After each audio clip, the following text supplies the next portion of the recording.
Alright guys, how are we doing? This is day 16 on my road to clear skin, healing my eczema naturally. This last week or so has been a little bit up and down. I was really looking forward to healing my skin, starting off from that big flare, but I've actually had a setback, and you'll see here that I've had a flare on my neck and my shoulders and also my arms. So that's where I had my eczema previously. But it's just been exaggerated a little bit now from a stress-induced flare.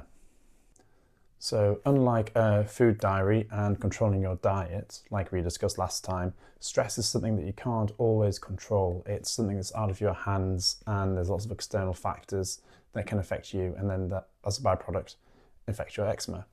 So I have had a bit of a stressful week or so. I've got a family member who's really quite ill, and yeah, that's affected me a little bit, and it's made my eczema flare a little bit. So not something I could have planned for, but this is a marathon, it's not a sprint. The path to healing is not going to be linear, and there's all sorts of reasons because of that, whether it's health, diet, or external factors simply out of your control. As time has gone on and I've healed my skin many times over the years, I've learned how to cope with stress in different ways. So the first point is to actually recognize that you are stressed. If you have eczema, you may not like to hear it, but chances are you are probably stressed in one way or another. I didn't really think I was. I see myself as being pretty, laid back guy, pretty chilled, don't take anything like too seriously. But then, when I really had a look at myself and looked at the cues, I realized that I was quite a stressed out person. I do get stressed out at work, and I do get stressed out by other factors as well that are outside of my control.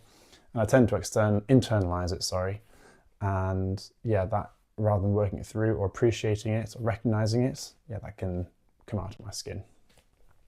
And there are a couple of ways that I cope with stress, and that is to exercise regularly, and I actually meditate a little bit. So I don't meditate as much as I'd like to, but when I do, I find that it really helps. And with that, consistency is key. I find it's quite hard to dip in and out of. And for exercise, I like to go on quite long, slow runs. The more time I'm running, the more time it gives my brain to work things through. And then also hot yoga. I find that just so relaxing. And there's just nothing that your mind is really concentrating on in that moment. You're just in that room trying to do the practice, and it's completely disconnecting from everywhere else. And at the end, I just feel amazing. So now I'm hopefully on the other side, or approaching the other side of this stress-induced flare. This was about 4 or 5 days ago. This is what it looked like initially. So I woke up one morning and I could see it coming through. And I knew that it would take some time for it to push through, then dry out, then heal. So at the moment, I'm on about day 4 or 5 of that. And it's going to take another week or so before it dries out fully and then starts to go a little bit lighter. And it's been about 2 weeks since I've started trying to heal my eczema flare. And, having been traveling a lot around Europe the last few months, and I always knew London water was bad, but my God, it is actually awful. I swear down, I'm just going to stop having a shower, because whenever I come out of the shower, my skin is just dry, it just feels tight. My eczema is just really like super dry and flaky in a bad way, like it just rips it apart. And I knew it was bad, but come on Thames water. And as I was searching, I just wanted to go over this sort of fad, which people apparently are still doing, and people are still recommending this. I'm seeing dermatologists on YouTube recommending this. Absolute chaos. Doing baths with bleach in. What? Are you actually serious?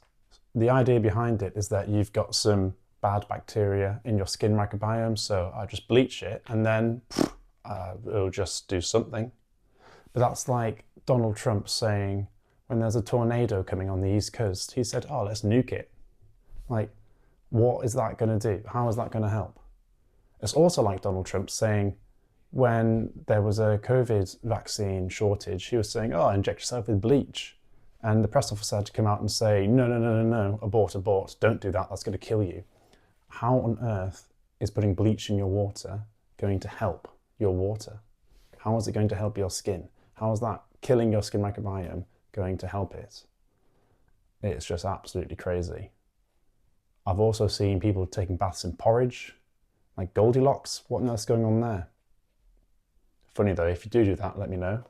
But looking at water treatment systems and water softening that I can install in my house, and it was treat the shower water or the bath water upstairs, like, it's just so expensive, it's ridiculous.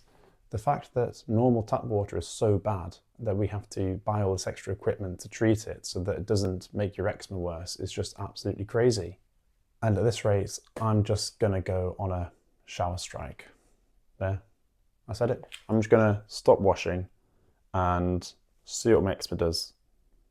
I usually wash every day, but nah, it's not fair. I'm just not gonna do it. We're gonna get stinky up in here. I wonder what it would actually do. This is meant to be the road to clear skin, and it's now turning into the roads to stink. How has it come to this? We're on day 16. But I'm looking for every marginal gain, and I'm sorry, the London tap water is just horrendous. And having travelled around and coming back, you just feel it. It's just so obvious. I have a Brita filter. I filter my tap water. Why am I bathing in this absolute awful water? It's awful. I cannot stress that enough. So next few days, I'm going to focus on chilling out, not stressing out as much, do something for me, do some hot yoga, go on some runs, take my mind off things, and we'll evaluate the showers as we go.